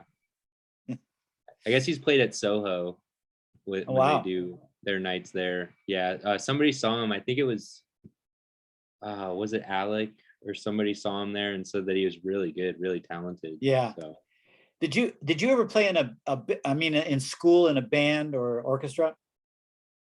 me? Yeah. Yeah. Yeah. I was in marching band. I played saxophone. Oh, okay. So when you're in your school, did they, if in the class, did they have the students do test and everybody has to do the same riff? I don't know. In That's a our good in our question. class, everybody like the brass had to do, trumpets had to do a certain thing, a certain kind of fingering, and the clarinets had to do something, but the rest of you had to just sit and listen. And God, it was for a lot of instruments, it was our first exposure, and they all sounded great. I mean, horns are just great if you just hear them. And that's one good thing about those kind of classes. It's kind of square to go to those, but it gets you a start in appreciating music. That's for sure.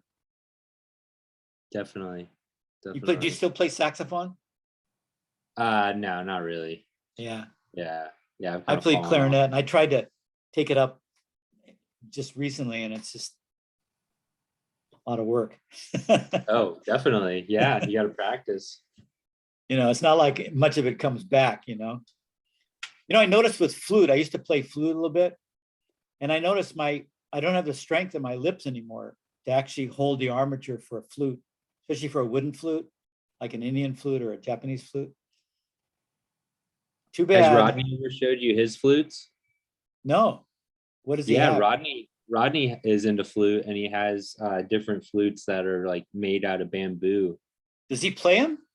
Yeah, he plays them. Yeah, he played one for me. Really? Yeah. Do you guys Right. not? You guys never like talk or what? Well, we do all the time, but he never talked to me about his flutes. Oh yeah. Wow, I'd Yeah, like to he's hear got- that. He's got some cool flutes. Yeah. Rodney's a very talented guy in every Oh, direction. You ever seen his He's magic awesome. tricks? I don't know if I have or not. He has great magic tricks. He has one that he does with people's scarves. It's unbelievable. It's really great. Huh. Yeah, that's so him. Anything that where he can show off, he's great at. But I had no idea he was into flutes. That's really cool. He probably started like you and me. Probably played flute in band or something. Yeah, maybe. Indian flutes. I took Indian flute lessons because I really like Indian flute, Bonsai, and I took lessons from a guy in Piru, up there. Wait, he's just in the hills up in Piru. But my fingers weren't long enough to stretch. Indian flute is long, and I couldn't get my fingers around all the holes.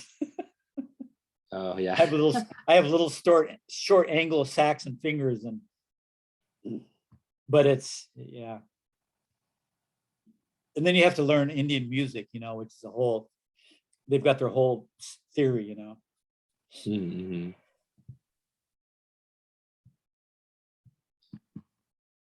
Wow. So I guess the next class isn't for a while, huh? Not till a week from Saturday. Yeah. And let's see, what do we got?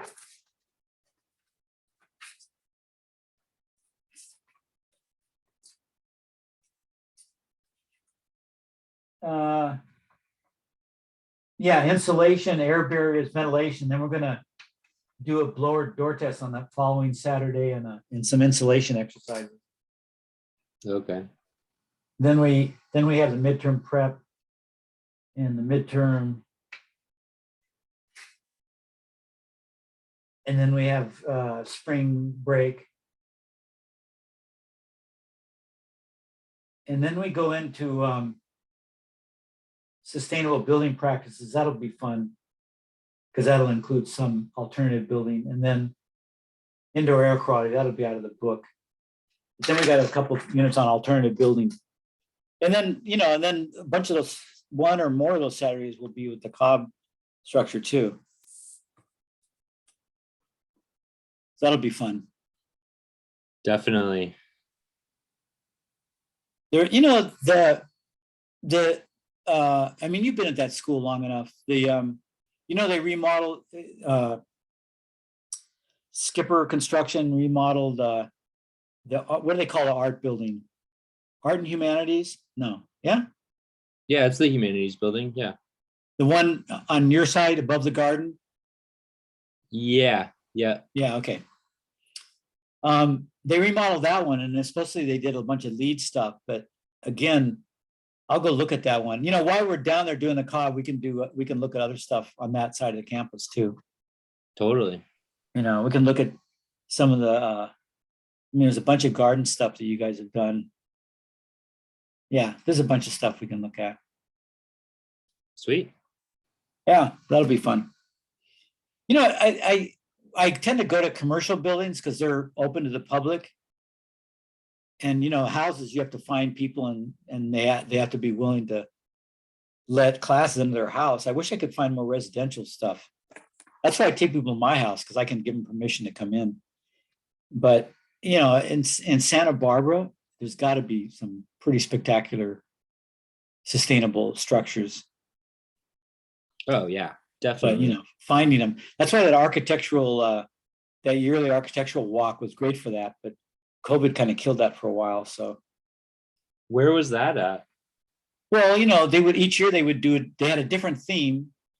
And I mean, it wasn't always sustainability, but usually there were sustainability examples. But they would have a theme, and then they would just pick houses. I guess people would volunteer, and they would pick houses all over Goleta, the Mesa, El Toro. And they were really great houses. I mean, oh my God. Not just sustainability, but they were really interesting houses. And like they would let people go inside or just walk outside? Yeah. Oh yeah. The owners would volunteer and they would stay there and act as docents and talk about their houses. And then people would they even had buses. Carol Ashley drove a bus from the bottom of El Toro Canyon up to this house because there was no parking up above. So, yeah. So, sometimes they'd provide transportation, and then other times just directions, and you drive there and look at stuff. And then they would all meet at the end at this place downtown. It was a artist housing colony, and there was a lot of there was an open plaza in the middle, and they would, have architects there and talk about the buildings and have a little meal or a snack. That was really cool. Nice. All for the price of admission.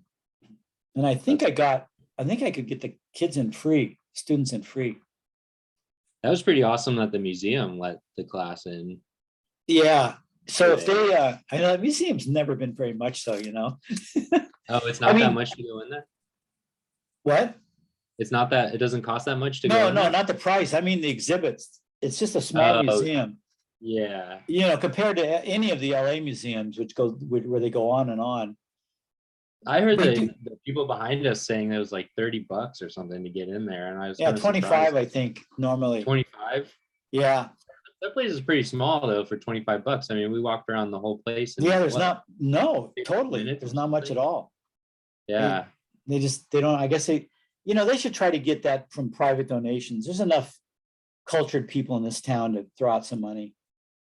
Because, half our town's Hispanic. A Hispanic family that's struggling to make ends meet is no way going to pay $25 a piece for a family to go look at art. So that's a pretty racist thing right there, Yeah. I wonder if they might do discounts for what students maybe? Well, and maybe they have a low income discount. I don't really know. That's what I was just about to say Yeah. too, yeah. You know, LA, the prices are high too, but maybe they do have some stuff, you know, you have to prove your low income. That, you know, that might be an issue too, right? That Vincent van Gogh exhibit that they're setting up, I saw some of my friends went down to see it in LA, and it's pretty neat. That would probably be worth going to see. Oh, it was in LA before here and they saw it? Yeah, and it's like immersive. So they have like exhibits that have projector screens that are moving and stuff like Yeah. that. So it's Vincent van Gogh's Oh, artwork, great. it's moving pictures and stuff. Yeah, yeah. Well, they're really touting it, so usually they don't do that. So it's probably going to be pretty good. I did ask her, I don't know if you heard me talking to the class, you know, the people around me, but she said that, you know, normally they have, like, on the regular exhibit, you can go first Thursday of the month at night, you know, like after 5, and get in for free. So they do have one day and it's at night. So that could accommodate a lot of low income people. But so I asked her if that was going to, if they were including the exhibit, the new exhibit under that, and she said no. Of course not. You can still come in, but they're going to block off the Van Gogh part. And so I said, well, is there any discount? And she said, yeah, every Thursday during that exhibit from 5 to 8 in the evening, you can come for $15. Oh, that's not too bad. No, that's better. So Yeah. every Thursday, not just the first, but every Thursday during that exhibit time, I'm going to go. I think it's worth probably 15. I'll take my wife and go for that. So Yeah, as long as you milk it and walk around slow and really appreciate everything. Don't rush it. yeah. Well, I like Van Gogh a lot, and I've seen his works all over Europe and everywhere. So, but I haven't for a while. So, but he is so psychedelic, you know. I mean, Totally. you know, that guy was going through a lot of different brain states to come up with that stuff. Well, and wasn't he drinking God, what is that stuff called? Oh, the worm stuff. Yeah, what is it called? It's absinthe. Absinthe, yeah. Right. So it makes you feel Probably. fucking high at the same time. Yeah, it's a psychedelic too. Yeah. Yeah. I tried it when I was over in Italy. You Really? melt the ice. Yeah, you melt a sugar cube into it, and Yeah. it like activates it, and then it glows green. And Yeah. it tastes like licorice, Yeah. like And black licorice. what was the effect? Yeah, it just makes you feel like you're drunk and high at the same time, basically. Yeah. That's Like great. you're drinking and smoking pot at the same time, pretty much. Yeah. Yeah. Oh, that's great. You know, yeah. Oh, we're still recording. Yeah, I know. I don't, it doesn't matter, you know. like anybody's gonna watch these, and if they do, then they're welcome to the entertainment, you know. Yeah. The little sociology of how America works. Yeah. This is education at its finest. Higher Yeah. education. So we went, when my wife and I went to Greece a little while back, they have that drink that's licorice also, but it's not psychedelic. It doesn't have absinthe. I forget what they call it. But yeah, I think next time I go, I think I'll try that. Yeah, most of the art, a lot of the art in Europe was done either with opium or hash sort of or effect, absinthe. right? Let's face it. Some sort of stimuli. Yeah, I think it'll be good, and I think they have related art or other artists that are similar. Because I don't know if there's a lot of Van Goghs that are available for tours, but and I know they have some. Boy, I read a biography of his that came out about, I don't know, 7 years ago, and it was supposed to be an update, and it was just sad. And they researched it, and they think that he didn't really kill himself, but that there were these kids in the neighborhood that made fun of him, and they were, you know, and he got them really angry, and they thought one of them may have shot him. Oh, Which would really be an awful ending. I mean, at least if you're killing Seriously. yourself, you're ending pain, you know. But did you ever see that Lust for Life movie? No, what's it called? Lust for Life. It was with what's the guy's name? Michael Douglas's father, Kirk Douglas. He played Van Gogh. Oh, excellent. God. Michael Douglas? No, Kirk Douglas, his dad.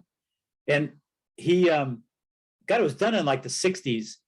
So it's a, the cinematography is a little outdated, but it was such a great performance. God, I used to show it to my classes in Ojai. Oh, Lust for Life. Got Lust it. for Life, yeah. That was a book that some guy wrote about him. The guy who writes all those biographies, whatever his name is, I forget, but they made a movie from it, and it was excellent. That looks good. Yeah, I'm gonna have to watch that. Thanks. And for they've made a couple since, but I think that one, Kirk Douglas just nailed it. It's Then got there's another one that's good. Speaking of artists, Rimbaud. Have you ever heard of that artist? He was a poet in the late 1800s. How do you spell it? How do you spell it? Rimbaud. Huh. It may be Rambo. Yeah.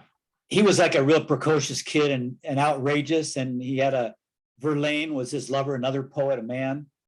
He was a surrealist. Huh? He was a surrealist. Yeah, I mean they call him different things, but he I love some of his poetry. But there's a film on him that Leonardo DiCaprio played him. Huh. It was excellent, and the guy who played Verlaine, you would recognize. I forget his name. It was really good movie, and that was called something with moon in the title. That was really good too. And then the last one, Total Eclipse. Total Eclipse. That's Moon, yeah. Total Eclipse. That's worth seeing. And then the last one is you'll never believe it, but who was the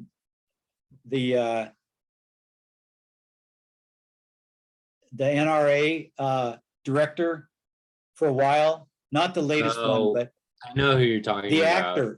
The actor. Yeah. What was his name? Anyway, he made a movie and he starred as Michelangelo. And that was called Charlton Heston. Charlton Heston. And the movie was called Michelangelo was I'll look that up. I forget the name of it, but that was excellent. I mean, that was the best thing he ever did as an actor.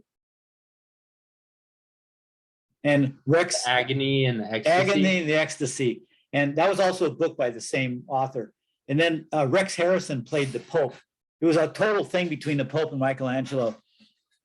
Really good, really good. Again, kind of, old cinematography, but all those guys were really good actors in those movies. It's really worth seeing. You really get a sense of, what those guys were like. I mean, otherwise you never know. You read about Michelangelo, you have no idea what the guy was like. Right.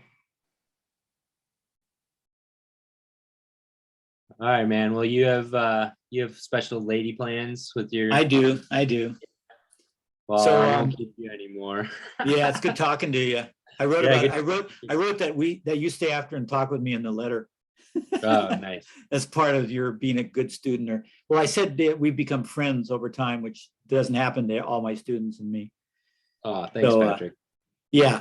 And do you want that in an envelope sealed, or it's not that formal? It doesn't have to be sealed. I'm guessing I'm gonna have to scan them all and email them to my. Because I can send you a virtual copy anytime if you want to see it.